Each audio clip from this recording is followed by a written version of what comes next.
Kita dah jumpa tempat baru, nasi biryani ayam seko. Dia bagi dengan kuah masala. Tapi lagi tak relax bila ada sotong saiz double XL. Yang ini mercik. Destinasi makan kali ni kita berada dekat mana lagi? Melaka le. Untuk nama kedai ni, Khas Biryani Cawangan Melimau. Biasanya orang Melaka ada Melimau memang dah kenal kedai ni. Satu set macam ni 3 ke 4 orang makan, boleh makan sampai terjongkang. Ayam panggang masala RM59.90. Kau dapat sekali dengan rojak. Kemudian dalam satu set ni datang sekali dengan air 1 jug. Dari segi nasi kau tengok kat sini cantik, peroi pecah macam tu.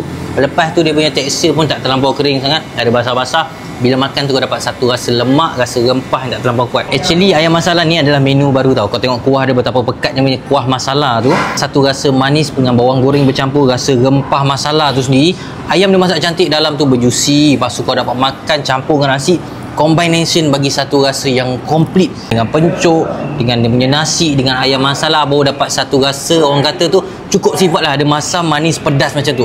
Dari tadi aku sabar je tengok sotong gergasi. Ini time kita makan rasa sotong kuzi. Satu set RM45 saja. Dengan saiz macam ni. Walaupun kau ingat lihat tak, yang ni sotong dia masak lembut, tambah pula dengan kuah kuzi. Rasa manis daripada kuah kuzi tu, ada rasa rempah pedas-pedas kat ujung, manis sotong sampai aku cakap ini kalau makan yang aku cakap boleh tak berhenti ni. Mau seorang-seorang makan, tak nak bagi orang lain makan. Kalau makan sotong tak pernah lain lah. Dia punya sesunguk tu yang paling penting, aku paling suka makan ni.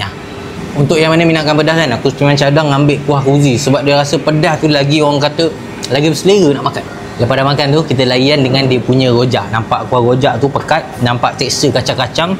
Dari segi warna pun kita dah tahu dah, ni ke arah macam orang Melaka punya ni. Rasa masam sampai dulu, kemudian dia bagi satu rasa pedas yang terangkat. Lama-lama tu kau makan tu kuak orang kata.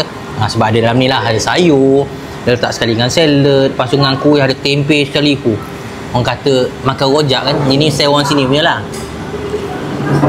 Kita dah makan satu talam tadi, confirm lah tak habis. Yang mana tak habis, kita bungkus bawa balik makan kat rumah. Jadi mana nak datang boleh cari dekat Khas Biryani. Kat mana lagi? Melaka le.